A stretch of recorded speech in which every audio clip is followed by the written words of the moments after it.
చూస్తున్నారు పిఠాపురంలో third round complete అయింది.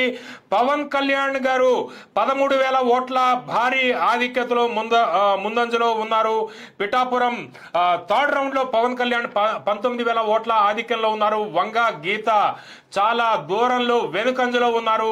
ఈ థర్డ్ రౌండ్ కి సంబంధించి 13,000 ఆధిక్యత ఉందంటే రానున్న రౌండ్ లో భారీ ఆధిక్యత సాధించే అవకాశం మనకి పిఠాపురంలో పవన్ కళ్యాణ్ కి ఉన్న పరిస్థితి. ఎన్డీఏ కూటమి అభ్యర్థిగా జనసేన అధినేత జనసేన పార్టీ నుంచి పిఠాపురం నుంచి పోటీ చేస్తున్నారు. మొదటి రౌండ్ దగ్గర నుంచి పోస్టల్ బ్యాలెట్ నుంచి పవన్ కళ్యాణ్ ఆధిక్యత కొనసాగుతుంది. ఫస్ట్ రౌండ్ లో లీడ్ లో ఉన్నారు, సెకండ్ రౌండ్ లో లీడ్ లో ఉన్నారు, థర్డ్ రౌండ్ లో కూడా లీడ్ లో ఉన్నారు. ఇప్పటిదాకా వచ్చిన సమాచారం థర్డ్ రౌండ్ కి 13,000 ఓట్ల భారీ ఆధిక్యత కొనసాగుతోంది.